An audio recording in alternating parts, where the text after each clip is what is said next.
ஓம் சகனாவவது சகனௌ புனக்து சக வீரியம் கரவாவகை தேஜஸ்வினா அதீதமஸ்து மா வித்விஷாவகைஹி. ஓம் சாந்தி சாந்தி சாந்தி. திருமந்திரத்தில் 9வது தந்திரம். இது நிறைவான தந்திரம். 9 தந்திரங்கள் உள்ளன. நாம் இப்பொழுது 9வது தந்திரத்தில் இருக்கிறோம். இதற்கு மகுட ஆகமம் என்று ஒரு பெயர் உண்டு. மகுட ஆகமம். இதில் நிறைய பாடல்கள் இருக்கின்றன. 3000 பாடல்களில் 2000க்கு மேலே இருக்குது. 2000லேருந்து இந்த பாடல்கள் ஆரம்பிக்குது.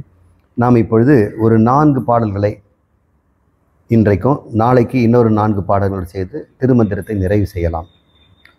இந்த 9வது தந்திரத்தில் 2678வது பாட்டு, 2716வது பாட்டு, 2729, 2816 100 ஜம்ப் ஆகிடுறோம்.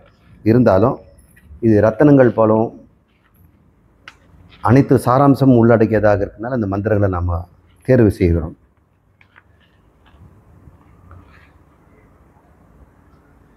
ஓம் எனும் ஓங்காரத்துள்ளே ஒரு மொழி, ஓம் எனும் ஓங்காரத்துள்ளே அருவுரு, ஓம் எனும் ஓங்காரத்துள்ளே பல பேதம், ஓம் எனும் ஓங்காரம் ஒன் முக்தி சித்தியே.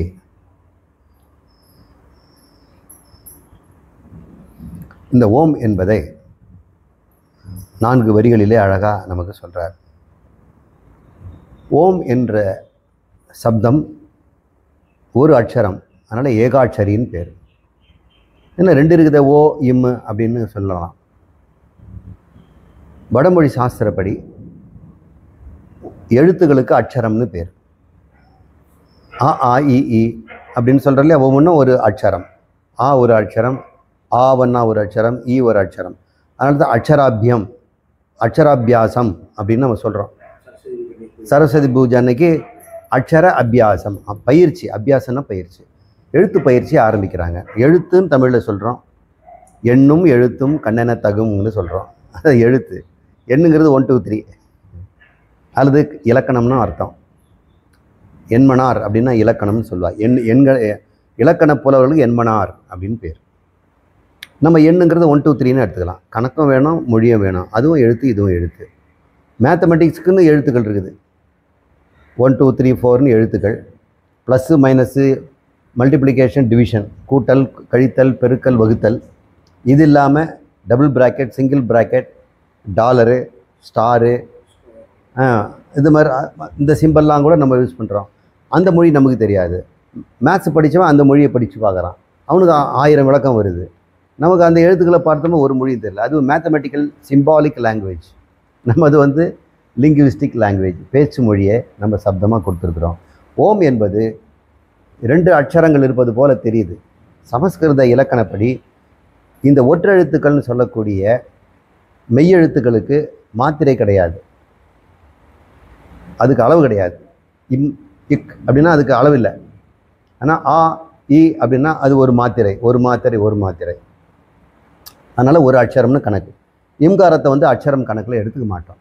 காயத்ரி மந்திரம் எடுத்துக்கிட்டா தத் சபிதுர் வரேண்யம் அப்படிங்கிறோம். இப்போ தத்துங்கிறது 2 எழுத்து இல்லை, 1 தான். சவிதுர்னா ச வி துர். வரேண்யம் வ ரேன் நீ ய இம். எம் சேர்த்துக்கலாம். அப்போ 8 வந்துடும். 8 அட்சரம் இருக்கிறது தான் அந்த காயத்ரியுடைய ஒரு வரி. ஒரு வரிக்கு பாதம்னு சொல்லுவாங்க. 3 பாதங்கள், ஒவ்வொன்றத்தில் 8 8 அட்சரங்கள், 24 அட்சரங்கள் கொண்டது காயத்ரி மந்திரம்னு சொல்லுவாங்க. இப்போ மந்திரத்துக்கு எத்தனை சப்த ஒலிகள் இருக்குதுன்றது கணக்கு. இப்போ பஞ்சாட்சரி அப்படின்னு சொன்னோம்னா ந ம சி வா ய 5 எழுத்து. ச ர வ ந ப வ, சரவண பவ, அது அஷ்டாட்சரி. நாராயணாய அது இது ஷடாட்சரி, அது அஷ்டாட்சரி. நாராயணாய அஷ்டாட்சரி. சரவணபவ ஷடாட்சரி. ஷடாட்சர மந்திரம்னு பேர். பஞ்சாட்சர மந்திரம். இது என்ன சொல்கிறது? ஓமை ஏகாட்சர மந்திரம்னு வேறு. ஏன்னா அதில் ஒரு அட்சரம் தான் இருக்குது. ஆனால் நீங்கள் வந்து ஓம்ங்கிறது 2 எழுத்து இருக்குதே, நீங்கள் ஏன் ஒன்று சொல்கிறீங்கன்னு குழம்பக்கூடாதுங்கிறதுனால கொஞ்சம் இலக்கணமாக நம்ம தெரிஞ்சுக்கிட்டோம். இம்காரத்துக்கு அளவு கிடையாது. ஓம்ங்கிறத 1ன்னு எடுத்துக்கணும். ஒரு மாத்திரை. ஓம் அப்படின்னு சொன்னாலும் ஒரு மாத்திரை தான். நீங்கள் நீட்டிக்கலாம். சில பேர் அது ரசிக்கிறாங்க அதை நீ ஓ சொல்கிறதுனால. ஆனால் சாஸ்திரப்படி ஓம் அது அந்த அளவு தான் அதனுடைய சப்த அளவு. இங்கே திருமந்திரம் ஓம் பற்றி பேசுது. ஓமை பற்றி அழகாக விளக்கி இருக்கிறார். ஓங்காரம்னு இப்போ இதுக்கு பேர். இந்த ஓங்காரத்தை மாண்டூக்கிய உபநிஷத்தும் ஆரம்பிக்குது. இங்கே இருப்பதெல்லாமே ஓங்காரம்னு சொல்லி போட்டுது. ஓம் இத்யேவம் சர்வம் அப்படின்னு சொல்லி இங்கே இருப்பதெல்லாம் ஓம் தாங்குது. யாரோ ஒருத்தர் வந்து மாண்டூக்கியத்தை கேட்டு என்ன இருக்குதெல்லாம் இது யார்? ஓம். அது என்னது? ஓம். சூரியன் ஓம். இங்கே இருப்பதெல்லாம் ஓம்ங்கிறாங்க. அப்போ அதுக்கிட்ட போய் நீங்கள் எதை காட்டினாலும் அது என்ன சொல்லலாம்? ஓம்னு தான் சொல்லும். இப்போ எப்படி எல்லாம் ஓம்ங்கிற பொருள் இல்லை எல்லாம் ஆக்கப்பட்டிருக்கோம்? அப்போ ஓமில் தான் செய்திருக்கிறாங்களா? இது எதில் செய்திருக்குன்னா ஓமில் செய்திருக்குது. இது எதில்னா ஓங்காரத்தில் செய்திருக்கிறாங்க. இந்த உடம்பு ஓங்காரத்தில் செய்திருக்குதுன்னு மாண்டூக்கியம் எடுப்பிலே சொல்லுது. ஓம் இத்யேவம் இத்யேவ சர்வம் அப்படின்னு ஆரம்பிக்குது. அதைத்தான் இவர் சொல்கிறார். இவர் என்ன சொல்கிறார்? ஓம் எனும் ஓங்காரத்துள்ளே ஒரு மொழியே அடங்கியிருக்குது. ஒரு மொழிங்கிறது என்ன? எந்த மொழி வேணால் நீங்கள் போடு. ரஷ்யன் அல்ல அரபிக். ஆப்பிரிக்காவில் யாரோ பேசுகிறாங்க கிளிக் லாங்குவேஜ், அந்த லாங்குவேஜ். ஸ்காண்டினேவியாவில் கொஞ்சம் பேர் பேசுகிறாங்க. ஸ்காட்லாண்டில் அது ஒரு இங்கிலீஷ் பேசுகிறாங்க. சாக்சானிக் இங்கிலீஷ் பேசுகிறாங்க. Latin, Roman. தமிழ்நாட்டிலேயே எத்தனை தமிழ் இருக்குது. எல்லா மொழியும் ஓங்காரத்தில் அடங்குங்கிறாங்க. ஓங்காரத்துள்ளே ஒரு மொழி, எந்த மொழி எடுத்தாலும் அது ஓங்காரத்தில் அடங்கிடுங்கிறாங்க. அது எப்படி சார் அடங்கும் அப்படின்னு. சரி, ஒரு மொழியில் என்னென்ன இருக்குதுங்கிறத, உங்கள் மொழியில் என்ன இருக்குதுன்னா, எங்கள் மொழியில் 10 லட்சம் சொற்கள் இருக்குது. எங்கள் தமிழ் மொழி எத்தனை காலத்துக்கு முந்தியது, செம்மொழி. இதில் நாங்கள் 10 லட்சம் சொற்களை நாங்கள் பயன்படுத்துகிறோம். நீங்கள் தினமும் எத்தனை பயன்படுத்துகிறீங்க? நாங்கள் ஒரு 20-25 தான். திட்டத்துக்கு ஒரு 4 வச்சுருப்போம், பாராட்டத்துக்கு 2 வச்சுருப்போம். இது கூட அது கூடன்னு கேட்குறதுக்கு ஒரு 10. எங்கள் டிக்ஷனரி எவ்வளோ தான் சார். குழந்தையினுடைய டிக்ஷனரி எவ்வளோ? மாமா, அத்தை, அப்பா. அந்த டிக்ஷனரியில் அதனுடைய மொழி அடங்கிடுச்சு. எந்த மொழியாக இருந்தாலும் அவங்க டிக்ஷனரி கொண்டு வாங்க. அவங்க எழுத்து எல்லாம் எங்கேருந்து ஆரம்பிக்கும்? அகரத்தில் தான் ஆரம்பிக்கும். இங்கிலீஷ் இருந்தால் ஏல தான் ஆரம்பிப்பான். அகரத்தில் தான் ஆரம்பிக்கும். முடியறது வந்து மகரத்தில் முடியும், மகாரத்தில் முடியணும். அவங்க ஏதாவது இசட்டில் முடிச்சிருப்பான் இங்கிலீஷ்காரன். அவனுக்கு ஏதோ வசதி, கீபோர்டு அப்படி போட்டுட்டான். நம்ம என்ன பண்ணுறது? ஆனால் எந்த சப்தமாக இருந்தாலும் ஆவில் தொடங்கி இம்மில் முடியும். எந்த சப்தமாக இருந்தாலும் உங்கள் வாயிலேருந்து தானே சப்தம் வரணும். வாயை ஆ அப்படின்னு திறந்துக்குங்க. திறக்கும் போதே ஆ வந்துடுது. வாயை மனு சப்தம் இல்லாமல் திறங்க. ஏதோ கொடுக்க போகிறாங்க, வாயை மட்டும் திறங்க. அப்புறம் திறந்தாச்சா, இப்போ சப்தம் கொடுங்கன்னுங்க. உங்களுக்கு ஒரு சத்தம் தான் வரும். வேறு ஏதாவது சத்தம் வர சொல்லுங்கள். ஆ திறந்துட்டோம்னா ஆ தான் வரும். அப்போ மனிதன் வாயை திறந்தா அகரம் தான். அகர முதல எழுத்தெல்லாம், எல்லா எழுத்தும் ஆளை தான் தொடங்கும். சரி, வாயை மூடிக்குங்க. இப்போ சவுண்டு கொடுங்க. அப்போ எல்லா மொழியும் வாயை திறந்தானே பேசுகிறாங்க. வாயை மூணு நம்பர் தானே அடுத்த சொல்கிறாங்க. வாயை திறந்து வாயை மூடினா என்ன வரும்? ஆவும் இம்மும் தான் வரும். நடுவில் திறந்த வாயை மூடுறதுக்கு என்ன பண்ணணும்? ஊ பண்ணணும். ஆ ஊ இம். வாயை திறந்து தான் லத்தீன் காரணம் பேசுகிறான். அங்கே ஸ்னோவில் இருக்கக்கூடிய இனுயித்தா தான் பேசுகிறாங்க. அராமிக்ஸ்ன்னு சொல்லி அந்த காலத்தில் பிப்ளிக்கல் லாங்குவேஜ் ஒன்று இருந்தது. அரேபியாவில் வந்து ஹீப்ரூ பேசுகிறாங்க. அரேபிக் லாங்குவேஜ் பண்ணுறாங்க. ஹீப்ரூ வந்து இந்த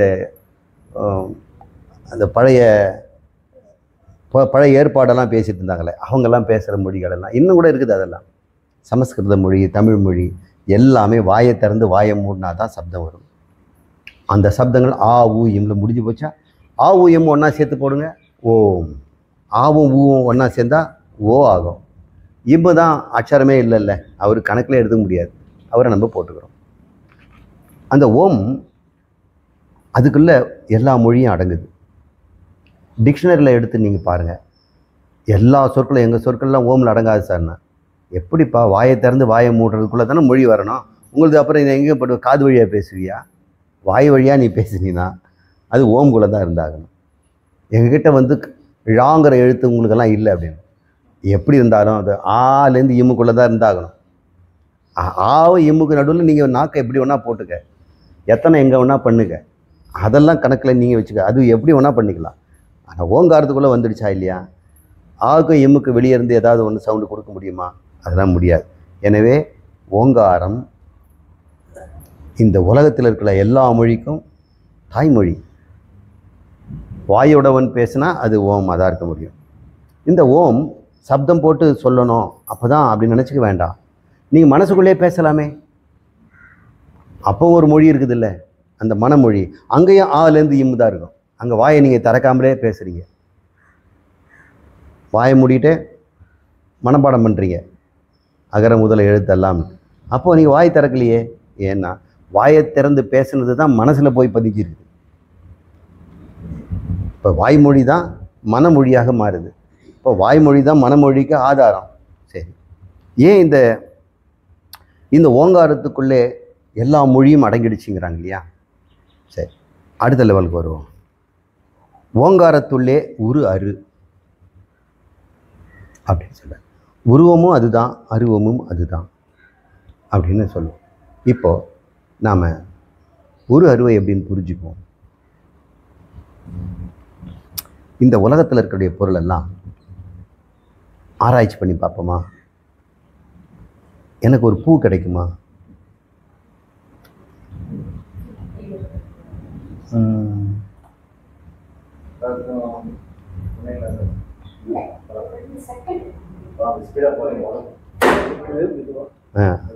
அரளிப்பூவோ அல்லது சரி, அவங்க வர வரைக்கும் சொல்கிறோம். ஓம் எனும் ஓங்காரத்துள்ளே உரு அரு அப்படின்னு. உரு என்றால் உருவம், அருவம் என்றால் அரூபம், உருவமற்றது. உரு அருவும் சேர்த்தும் சொல்லலாம். இப்போ காற்றுக்கு உருவம் இருக்குதா? இல்லை. ஆனால் பலூனுக்குள்ளே போட்டோம்னா ஒரு உருவம் வந்தது. தண்ணிக்கு ஏதாவது உருவம் இருக்குதா? அது பாத்திரம் என்னவோ அந்த உருவத்தை எடுத்துக்கும். அப்போ தண்ணி, காற்று முதல்லாம் அருவுரு. ஒரு சமயத்தில் அது உருவம் இல்லாமல் இருக்கலாம். ஆனால் பலூனுக்குள்ளேயோ டயருக்குள்ளேயோ போட்டோம்னா அது வந்து ஒரு உருவத்தை எடுத்துக்குது. தண்ணிக்கும் உருவம் இல்லை தனக்குன்னு, ஆனால் எந்த பாத்திரத்தில் போட்டால் உருவம், அதனால அருவுருன்னு வச்சுக்கலாம். ஆகாயத்துக்கு உருவம் இருக்குதா? அது உருவமே இல்லை, அது அருவம். வாயுவும் அக்னியும் போடுறதெல்லாம் அருவுரு. ஆனால் நிலம் எடுத்துக்கிட்டோம்னா அதுக்கு உருவம் இருக்குது. அது கல் மண்ணுன்னு ஒரு உருவம் வந்துடுது. அப்போ இங்கே இருக்கிறதெல்லாம் அரூபமாகவும் இருக்குது, உருவமாகவும் இருக்குது, ரெண்டும் கலந்தும் இருக்கிறது. இப்போ சிவலிங்கம் என்ன பண்ணுறோம்? அது உருவம், ஏதாவது உருவமா அப்படின்னு கேட்குறோம். எல்லா உருவத்திலும் இந்த உலகத்தில் இருக்கிற உருவம்லாம் களிமண்ணில் செய்துக்குன்னு வச்சுங்களேன்.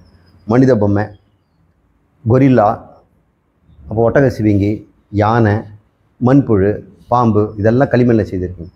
இந்த உருவெல்லாம் ஒன்றா சேர்த்து பிசைஞ்சு ஒரு உருவமாக்குனா என்ன உருவம் வருங்க? குழவி மாதிரி வரும். அவ்வளோதானே வரா? இதுதான் சிவலிங்கம். எல்லா உருவம் அவர்கிட்ட, ஆனால் எந்த உருவம் அவர்கிட்ட இல்லை. எல்லா உருவம் அதுலேருந்து தான் வருது.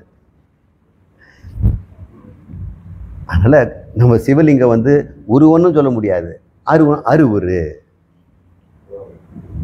அது அருவம் உருவம் ரெண்டும் கலந்ததாக இருக்குது. உருவம் இருக்குதுன்னா இருக்குதுங்க.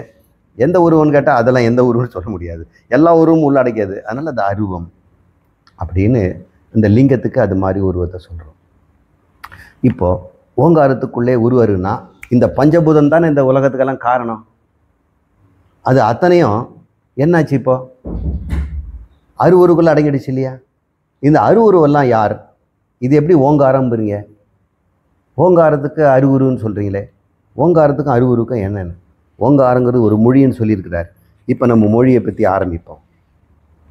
ஒரு பூவை நம்ம சித்திரவதை பண்ண வேண்டியிருக்குது. அதனால் எங்கள் பூவே கண்ணை கோச்சிக்காத. இது இது என்ன பேர்? தெச்சிப்பூ. இப்போ கையில் இருக்கிறது தெச்சிப்பூன்ற பேரை விட்டுடுங்க, பூ அப்படிங்கிறீங்க. நான் பூங்கொத்துங்கிறேன். இது ஒரு இன்ஃப்ளாரசன்ஸ் தானே, பூங்கொத்து.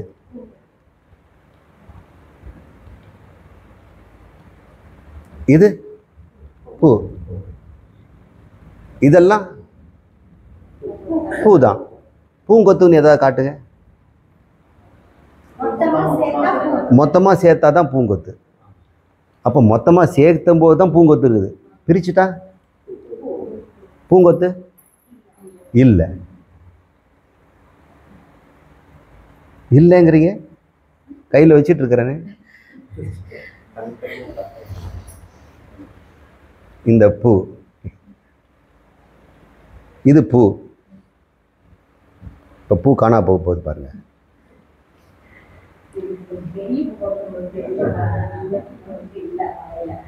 இப்போ பாருங்க, நீங்கள் சொன்ன பூவில் இருக்கிறதெல்லாம் இருக்கிறா என் கையில்?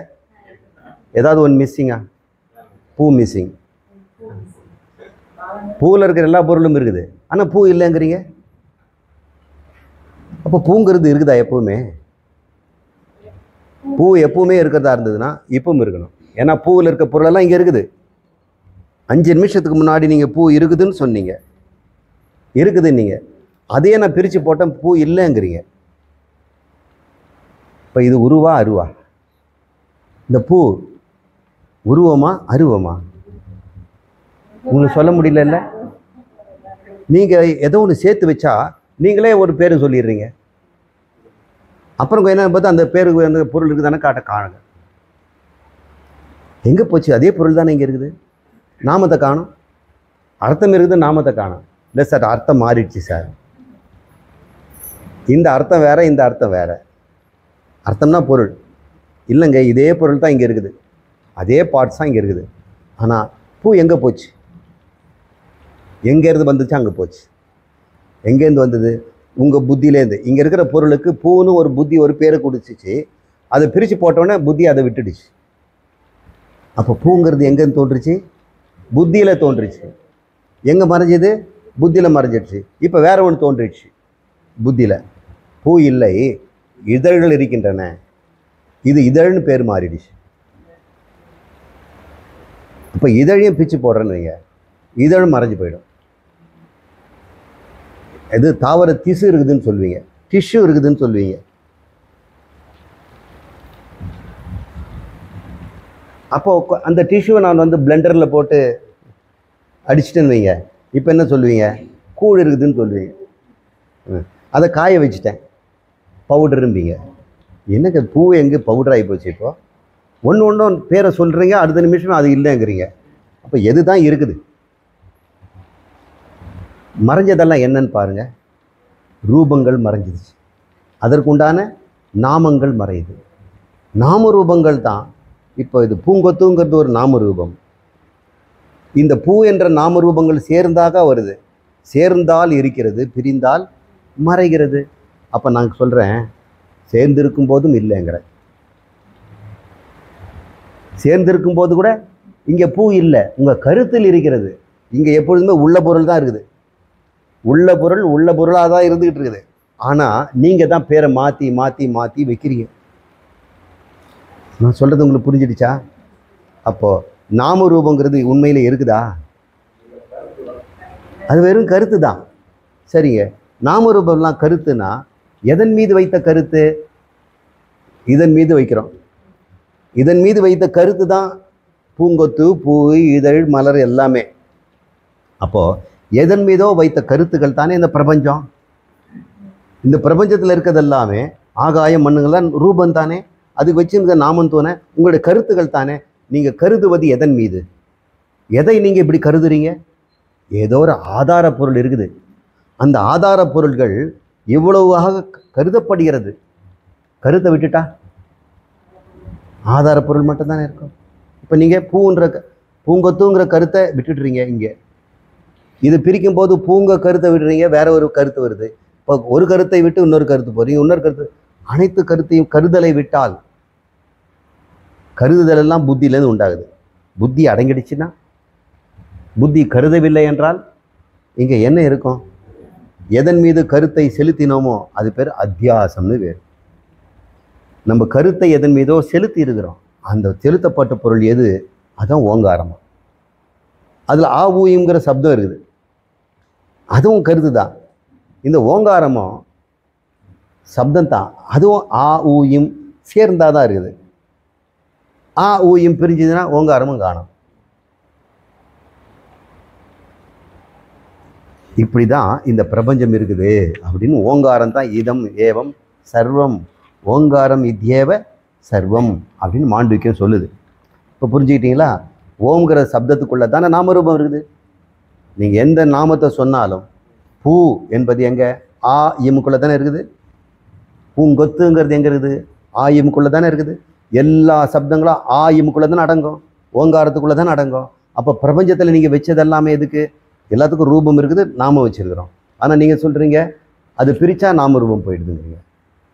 இது ஆத்ம வித்யாலம் வீடுன்னு சொல்கிறோம், ஒரு அறைன்னு சொல்கிறோம். செவ்வறு செங்கல் எல்லாத்தையும் பிரித்த பிறகு செங்கல் இங்கே இருக்கிற பொருள் அங்கேயே தானே இருக்குது, இங்கேயே கூச்சி வச்சுருக்கிறேன். ஆனால் நீங்கள் பேரை அந்த பேரை விட்டுறீங்க, வேற சொல்கிறீங்க. இப்போ இது என்ன? இது உங்கள் கருத்து இப்படி மாறிக்கிட்டே இருக்குது. அந்த பொருள் மாறாமல் இருக்கும் பொழுது நீங்கள் ஏன் கருத்தை மாற்றிக்கிட்டே இருக்கிறீங்க?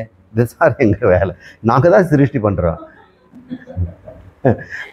அவர் ஒன்று தான் போட்டு வச்சுருக்காரு, நாங்கள் என்னென்ன சிருஷ்டி பண்ணுறோம். இது பேர் ஜீவ சிருஷ்டி அப்படின்னு பேர். அப்போ ஓம் என்ற சப்தத்தில் ஆ ஊ இமுக்குள்ளே தான் எல்லா நாமரூபம் அடங்கியிருக்கிறது. நாமரூபம் எதுன்னு கேட்டோம்னா பிரபஞ்சத்தில் இருக்க அனைத்துமே நாமரூபங்கள். அது உருவமாக இருக்கலாம், அருவமாக இருக்கலாம். அருவுரு அனைத்தும் ஓங்காரம். ஓம் எனும் ஓங்காரத்துக்குள்ள பல பேதம். இந்த ஆ ஊ இம்குள்ள நீங்கள் எத்தனை பேதத்தை உண்டாக்கலாம்? நாக்கை மடிக்கலாம், சுழறலாம், பல்லுக்குள்ளே தட்டலாம், எல்லாம் செய்தோம்னா உங்களுக்கு 52 விதமான சப்தங்கள் வருது. 52 அக்ஷரங்கள். சமஸ்கிருதத்தில் இருக்க எழுத்துக்கள் 52. உலகத்தில் இருக்க எல்லா சப்தத்தையும் 52 வச்சு சொல்லிடலாம். சில மொழியில் 24 எழுத்து, கொஞ்சம் கொஞ்சம் கூட்டல், நமது 30 எழுத்து இருக்குது. 12 ப்ளஸ் உயிர்மை எழுத்து, இதெல்லாம் உயிர் எழுத்து சேர்த்தா உயிர்மை எழுத்தெல்லாம் உயிரெழுத்துக்குள்ளே அடைக்கலாம். மொத்தம் 12 + 18 30. ஆனால் 52 வச்சுருக்குது. மனிதனால் என்னெல்லாம் சத்தத்தை உண்டு பண்ண முடியுமோ அதை சமஸ்கிருத மொழியில் உண்டு பண்ணலாம். அனைத்துக்கும் எழுத்து அங்கே இருக்குது. அப்போ 52 அக்ஷரங்களை கொண்டதாக அந்த சமஸ்கிருதம் இருப்பதனால அந்த 52 எழுத்துக்களை கொண்டு தானே இந்த உலகத்திற்கு நாம பேதங்கள் எல்லாம் உண்டாகுது. இத்தனை பேதங்கள் எல்லாம் எங்கேருந்து வருது? நாமரூபம் தானே. அத்தனையுமே ஓங்காரத்துக்குள்ளே தான் நடக்குது. எந்த பேதமாக இருந்தாலும் அங்கே ஈஸ்வரன்கிறான், இங்கே ஜீவன்கிறான், ஜகத்துங்கிறான், ஜீவனுக்குள்ளே நீ வேற நான் வேறங்கிறான். எல்லா பேதங்களுமே ஓங்காரத்துக்குள்ளே தான் அடங்குகிறது. இதை புரிந்து கொண்டால் இந்த ஓங்காரம் எங்கே அடங்குன்னு பார்க்கணும். அவனை பிரித்து போட்டோம்னா ஓங்காரமும் காணும், மௌனம் நிற்கிறது. அந்த மௌனத்தை அவன் புரிந்து கொண்டானோ அதுதான் அனைத்து சப்தத்துக்கும் ஆதாரம். மௌனத்தின் மீது முதல் கருத்து ஓம், ரெண்டாவது கருத்து ஆவு இம், மூன்றாவது கருத்து உங்களுடைய வொக்கபுலரி அத்தனையுமே. அப்போ உலகம் வந்துடுச்சு, பேச ஆரம்பிச்சிட்டான். எப்போ பேசுவான்? இந்த உலகத்தை தான் அவன் பேசுகிறான். வாச்ச ஆரம்பணம் விகாரோ. இந்த உலகத்தில் விகாரத்திற்கு நம்ம நாமரூபங்களை கொடுக்குறோம். அது எங்கேருந்து வருது? ஆ ஊயம்லேருந்து வருது. ஆ ஊயம்ங்கிறது ஒரு அக்ஷரம். அந்த அக்ஷரமாக அழிஞ்சு போச்சுன்னா அக்ஷரம்னால அழியாததுன்னு அர்த்தம். ஆனால் அந்த அக்ஷரம் வியக்தி ஆகாமல் இருக்கணும், வெளிப்படாமல் இருந்ததுன்னா உங்ககிட்ட ஓங்காரம் உங்ககிட்ட தானே இருக்குது. எங்கே இருக்குது? எல்லா நாம ரூபங்களை விட்டுடும். எல்லா சப்தங்களையும் ஓங்காரத்தில் அடங்கிடுங்க. ஓங்காரமும் அடங்கணும்னா எங்கே அடங்கும்னு சொல்லுங்கள். மௌனத்தில் தானே இருக்கும். மௌனங்கிறது யார்? மௌனங்கிறது ஒன்று இப்போ கொண்டாந்து காட்டுங்க. நான் தான் மௌனம். உங்ககிட்டேருந்து தான் ஓங்காரம் பிறகுது. அப்போது பிரபஞ்சமே உங்ககிட்டேருந்து தொடங்கி உங்ககிட்டே மறையுது. நீங்கள் யார்? இதை தெரிந்தால் ஒன் முத்தி தானே, ஒன் சித்தி தானே. சித்தி அடைஞ்சிட்டாச்சு. அத்வைத சித்தி கிடைத்து விட்டது. இந்த ஓங்காரத்தை நாம் இன்னும் டீப்பாக அனலைஸ் பண்ணலாம். நமக்கு கொடுக்கப்பட்ட நேரத்துக்குள்ளே இதை முடிப்போம். இந்த மந்திரத்துக்கு இவ்வளோ நேரம் கொடுத்தா போதும். இன்னும் நம்ம தெரிஞ்சுக்க வேண்டிய விஷயங்கள் ஓங்காரத்தில் இருக்குது. அதுதான் சிருஷ்டி ஸ்திதி லயம், அதுதான் கனவு நனவு உறக்கம், அதுதான் சூக்ஷ்ம ஸ்தூல காரணம். இப்படி அதுக்குள்ளேயே எல்லாமே நிறைய பேச வேண்டிய விஷயங்கள் இருக்கிறது. அதை இன்னொரு முறை நம்ம பார்ப்போம். அடுத்த மந்திரம் 2716.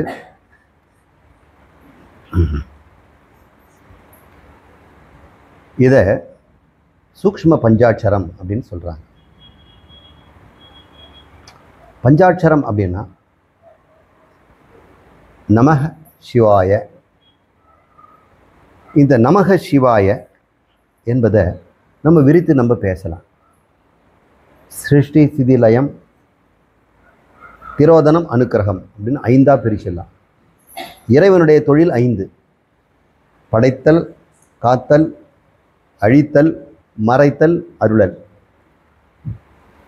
பஞ்சகிருத்தியம் அப்படின்னு சொல்கிறாங்க. 5 விதமான தொழில் செய்கிறார். இந்த தொழில் செய்வதை ஒவ்வொன்று சிவாய நமக அப்படின்னு நம்ம சொல்லலாம். அது ஒரு அர்த்தம், நீட்டி பேசுகிற அர்த்தம். நேரடி அர்த்தம் அப்படின்னா சிவாய அப்படின்னா சிவனுடையதுன்னு அர்த்தம். இது யாருதுங்க அப்படின்னா இது ராமாய, ராமனுடையது அப்படின்னு. ஆய அப்படின்னா அவருடையது. இப்போ சிவாய அப்படின்னா என்ன அர்த்தம்? சிவனுடையது. நமக அப்படின்னா எனது இல்லை. ந ம ந இல்லை. ந நை நை ந அப்படின்னா இல்லை. ம ந எனது இல்லை. ம ந எனது. நமனா எனது இல்லை. அப்போ யாருதுப்பா? சிவாய, எல்லாம் இறைவன். நமக சிவாய. இது நல்லா இருக்குல்ல அர்த்தம்? எனதில்லை இறைவன். சரி சொல்லுங்கள், எனதில்லைன்னு எதை சொல்ல போகிறீங்க? உங்கள் வீடை சொல்லுவீங்களா? சொன்னால் டேஞ்சர். நீங்கள் என்ன கொண்டு வந்தீங்க உங்களுதுன்னு சொல்கிறதுக்கு? உங்கள் உடம்பே உங்கள் அம்மாவுக்கு பாப்பா கொடுத்தது. நீங்கள் என்ன கொண்டு வந்தீங்க? இந்த உடம்புல இருக்கிற ரத்தம் எலும்பெல்லாம் நீங்கள் செய்தீங்களா? இல்லை சார், இந்த வீடை நான் கட்டினேன், இந்த உடம்பை வேணா எங்கள் அம்மா கட்டி கொடுத்துருக்கலாம், அல்லது நான் சாப்பிட்ட சாப்பாடு கட்டி கொடுக்கலான்னு. இந்த வீடு கூட கொடுக்கப்பட்ட மண்ணிலேருந்து தான் கட்டியிருக்கிறோம். நீங்கள் மண்ணை உற்பத்தி பண்ணீங்களா? பூமியிலேருந்து தான் எடுத்தீங்க. மரத்தை இங்கேருந்து தான் எடுக்கிறீங்க. நீங்கள் என்ன கொண்டு வந்தீங்க? உங்களுக்குன்னு சொந்தமானது என்ன இருக்கிறது? ஒன்று கூட கிடையாது, அகங்காரத்தை தவிர. நான் என்ற அகங்காரம் எல்லாம் சேர்க்கிறது உனக்கு கொடுக்கப்பட்டிருக்கு. உனக்கு என்ன தான் கொடுக்கல? தனு கரண புவன போகம் 4 கொடுக்கப்பட்டிருக்கு. உனக்கு ஒரு உடம்பை கொடுத்து, புலன்களை கொடுத்து, வாழ்வதற்கு உலகத்தையும் கொடுத்து, அப்புறம் அனுபவித்து போக பொருள்களையும் கொடுத்து இருக்கிறார். எது எல்லாம் கொடுத்துருக்கிறாரு. நீ என்ன, இது என் வீடு, என் உலகம், என் மக்கள், எனது அப்படின்னு நீ சொல்லும் பொழுது அது இன்னொருத்தருடைய பொருளை நாம் சொந்தம் கொண்டாடுறது மாதிரி இல்லையா? அதனால் இப்போ எப்போ நம்ம சொல்லணும்? நம சிவாயன்னு சொல்லும் பொழுது, மந்திரம் சொல்லும்போது, பகவானே இது எனது கூட ஒன்று கூட கிடையாது. எனக்கு கஷ்டம் வந்ததுன்னா அது எனது இல்லை, சிவாய. அப்போ கஷ்டம் வரும்போது ஜாலியாக சொல்லிடலாம், இன்பம் வரும்போது சொல்லணும். இன்பம் வரும்போது தான் கரெக்டாக சொல்லணும். அப்போ சொல்லிட்டு பழகிட்டோம்னா துன்பம் வரும்போது ஈஸியாக இருக்கும். இன்பம் வரும்போதே சிவாயன்னு சொல்லிட்டோம்னா எப்படி துன்பம் வரும்னு சொல்லுங்கள்? எனது இன்பம்னு சொல்கிறதுனால தான் துன்பத்தில் மாட்டுறேன். இறைவன் கொடுத்த இன்பம்னா நீ போய் தேட மாட்டல்ல. நீ தேடின இன்பத்தினால தான் உனக்கு துன்பம் வருது. உனக்கு இறைவன் கொடுத்த இன்பத்திலே துன்பம் வருதா? இறைவனே உனக்கு பிராரத்தப்படி இன்பம் கொடுக்குறாரு. அது எப்படிங்க துன்பம் வரும்? நீ வேணும்னு தேடுறதுலேருந்து தானே துன்பம் வருது. நீலே சொந்த செலவில் ஏதோ செய்துக்கிற. அப்போ நீயே உனக்கு கிடைக்க வர இன்பத்தையே நீ தேடி தேடி அலைஞ்சி துன்பத்தில் மாட்டிக்கிற. இப்போ துன்பத்தை யாருமே தருவதில்லை. இன்பத்தையும் நீ தேடவும் வேண்டியதில்லை. உனக்கு சிவன் எல்லாத்தையும் கொடுத்துருக்கிறார். எவன் ஒருவன் சிவன் கொடுத்தான் அப்படின்னு சிறு வயசுலேருந்து வாழ்ந்தானோ அவனுக்கு இன்பத்தை தவிர எதுவுமே கிடையாது. துன்பம் வருவது வாய்ப்பே கிடையாது. சிவன் கொடுத்தால் அனுபவிப்பேன் அப்படின்னு இருந்துட்டான்னா இவன் ஏன் துன்பத்தில் மாட்டுறான்? இல்லை சார், எனக்கு நான் மாட்டாமல் தானாக வந்தது. இல்லை இல்லை, அந்த நண்பனையோ அந்த உறவையோ நீ தான் தேடின, இறைவன் கொண்டாந்து கொடுக்கல. எங்கேயுமே இருக்கிற பொருளை நீ ஏன் செலக்ட் பண்ண? இப்போது சிவ என்பது பஞ்சாட்சரத்தில் சூக்மமானதுங்கிறாங்க. சில பேர் சொல்லுவாங்க நம சிவாய ஸ்தூல பஞ்சாட்சரி, சிவாய நமக சூக்ஷ்ம பஞ்சாட்சரி அப்படின்னு நிறைய பண்டிதர்கள் என்னென்னவோ பேசுவாங்க. அவங்களாம் திருப்திப்படுத்துகிறவன் தான் இவர் மாதிரி தலைப்பெல்லாம் கொடுத்துருக்கிறார். திருமந்திரத்தை திருமூலர் தலைப்பு கொடுத்தாரான்னு தெரியல. பின்னாடி வந்தவங்க ஓலையில் இது சூக்ஷ்ம பஞ்சாட்சரம் அப்படின்னு அவங்க சித்தாந்தப்படி அவங்க பேசிக்குவாங்க. நாம் இதில் நேராக என்ன அர்த்தம் சொல்ல வராருன்னு பார்ப்போம். சிவ சிவ என்பது சூக்ஷ்ம பஞ்சாட்சரம். சேர்த்தான் சொல்லணும், சிவன்னு சொல்லலை. சிவ சிவ, சிவ சிவ என்கிலர் தீவினை ஆளர். சிவ சிவ என்றிட தீவினை மாளும். சிவ சிவ என்றிட தேவரும் ஆவர். சிவசிவ என்ன சிவகதி தானே அப்படின்னு ஒரு ஸ்டெப் பை ஸ்டெப்பாக சொல்கிறார். இந்த அஞ்ஞானிகள் சிவ சிவ என்று சொல்வதில்லை, சிவனுடையது என்று சொல்வதில்லை, எனது எனதுன்னு சொல்கிறாங்க. சிவ சிவ, சிவங்கிறது என்ன? இந்த பிரபஞ்சம். இன்னொரு சிவ என்ன? சிவனுடையதுன்னு அர்த்தம். சகுண பிரம்மாக எது தெரியுதோ அது சிவ. அது எங்கேருந்து வந்து? நிர்குண பிரம்மத்திலேருந்து வந்து அதுவும் சிவ. அப்போ ஒன்று சூக்ஷ்மமாக சிவா இருக்கிறது, ஸ்தூலமாக சகுனமாக சிவா இருக்கிறது. ரெண்டும் சிவா தான். ஒன்று மித்யா, ஒன்று சத்தியம். ஒன்று வியக்தி, ஒன்று அவ்வியக்தி. ஒன்று புலப்படுவது, ஒன்று புலப்படாதது. இப்படி நம்ம புரிஞ்சுன்னா இப்போ சிவசிவங்கிற அர்த்தம் உங்களுக்கு புரிஞ்சு போச்சு. எப்பவுமே சிவசிவன் தான் சொல்லணும். சிவசிவ என்கிலர் தீவினை ஆளர். தீவினை என்பது என்னென்னா அதர்மம் செய்பவர்கள், மற்றவங்களை இம்சை தருபவர்கள். தன்னுடைய இன்பத்திற்காக, தன்னுடைய பாதுகாப்புக்காக மற்றவங்களை இம்சை தந்தா அது அதர்மம் பேர். இன்பத்துக்காகவும் பாதுகாப்புக்காகவும் மற்றவங்களையும் இம்சை தரான். சில பேர் பாதுகாப்புக்காக இம்சை கொடுத்துறாங்க. என்ன அது கொன்னுடுமோ அப்படின்னு ஒன்று கொன்னுடுறோம். ஏன் பாம்பு அடிச்சிங்கன்னா அது என்ன கொன்னுடுமே, அது ஒன்று கொன்னா பிறகு நீ கொல்லலாம்ல. அது கொல்றது நீயே முடிவு பண்ணிட்டேயே, அது பாட்டு அது பக்கம் போயிட்டு இருந்து அது ஏன் கொல்ற? அப்போ பாதுகாப்பு அப்படிங்கிறதுனால நம்ம கொசு பேட்டை வாங்கி வச்சுக்கிறோம், சார்ஜ் போட்டு வச்சுக்கிறோம். அது நம்ம கொல்லவா வருது, ஆனால் கொண்டு தீர்த்துறோம். தீவினையாளர் தன் பாதுகாப்புக்காகவும் இன்பத்துக்காகவும் உயிர்களை வதை செய்கிறார்கள், உறவுகளை வதை செய்கிறார்கள், உயிரினங்களை வதை செய்கிறார்கள். இவங்கெல்லாம் தீவினையாளர். அவங்க சிவ சிவன்னு சொல்கிறதில்ல, எனது எனதுன்னு சொல்கிறாங்க. மம மமங்கிறாங்க. சிவ சிவன்னு விட்டுட்டு மம மம, எனது எனதுங்கிறாங்க.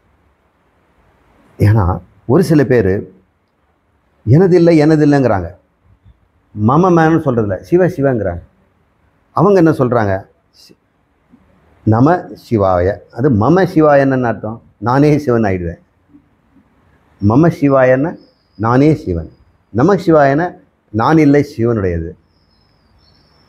இப்போ சிவசிவன்னா இங்கே இருப்பதெல்லாம் சிவனை தவிர எங்கேயுமே இல்லை. இங்கே எங்கே இருக்குது, நான் எங்கே இருக்குது? எதுவுமே இல்லை. எவன் ஒருவன் சிவசிவன்னு சொல்லிட்டானோ மாவும் போயிடுச்சு. இப்போ நான் என்பதும் அழிந்தவன், அகங்காரம் அழிந்தவன், அவனுக்கு தீவினைகள் இல்லை. எல்லாம் சிவன் சொத்து, இங்கே இருப்பதெல்லாம் சிவன் சொத்து. இப்போது அந்த அபூதி நாயனார் அப்படின்னு ஒருத்தர் இருந்தார். அவருக்கு திருநாவுக்கரசு மேலே அவ்வளோ ஒரு பற்று. அவர் தெய்வத்துக்கு சிவனுக்கு நேராக அவர் வச்சுருந்தார். இப்போ அவங்க வீட்டிலேருந்து எல்லாத்துக்கும் என்ன பேர்னா திருநாவுக்கரசு தான், திருநாவுக்கரசுன்னு சொல்லலாம். அப்பூதி அடிகள் அவர் பேர். ஆனால் அவர் அந்த பெரிய திருநாவுக்கரசு எடுனாக்கா படி எடுக்கணும், சின்ன திருநாவுக்கை எடுத்து ஒரு ரெண்டு கொடுனாக்கா அது உழக்காக இருக்கும்.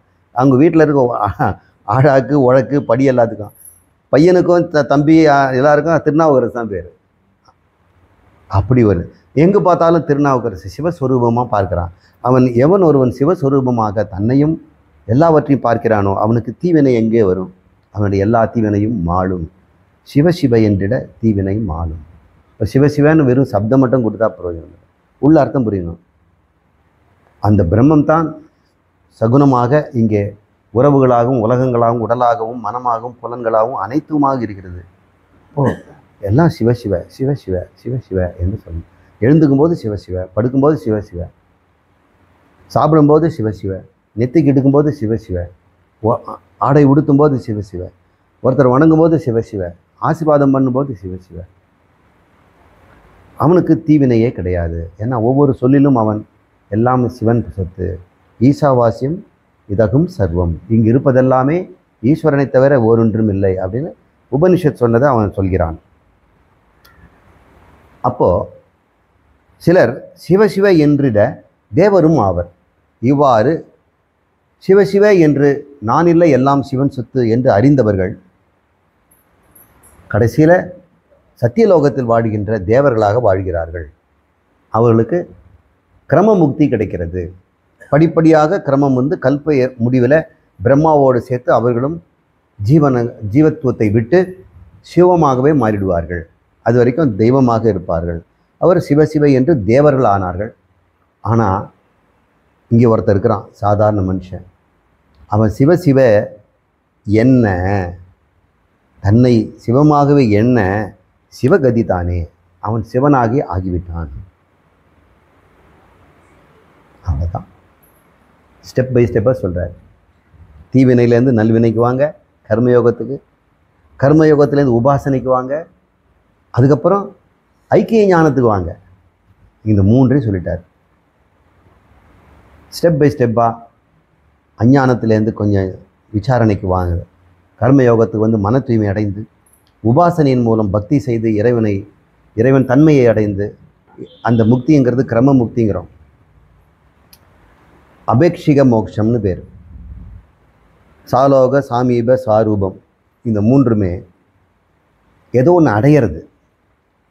சிவனுடைய உலகத்தை அடையிறது, சிவனுடைய உருவத்தை அடையிறது, சிவனுக்கு நெருங்கமாக இருக்கிறது. இந்த மூன்றுமே அபேக்ஷிகம். ஏதோ ரிலேட்டிவ்லி ஸ்பீக்கிங் ஓகே, இது பரவாயில்ல அப்படின்னு. ஆனால் அப்சல்யூட்னு ஒன்று இருக்குது, அது சிவனாகவே ஆயிடுறது. அது பேர் சாயுஜ்யம்னு பேர். இந்த சாதாரண முக்தியெல்லாம் விட்டுட்டு பரமுக்திக்கு நம்ம ஆசைப்படணும். அப்போ சிவனை நாம் அறிந்து கொள்ள வேண்டும். அறிந்தோம்னா என்ன அர்த்தம்? சிவனை அறிந்து கொண்டேன்னா நீ அறியும் போது கடைசியில் அது நானுன்னு முடியும். சிவனை அறிந்து கொண்டேன்னு அர்த்தம், தன்னை அறிந்து கொண்டேன்னு அர்த்தம். தன்னை அறிந்தாலும் சிவனை அறிந்தாலும் ரிசல்ட் ஒன்று தான். இவ்வாறு நம்ம 2 மந்திரத்தை நம்ம பார்த்திருக்கிறோம்.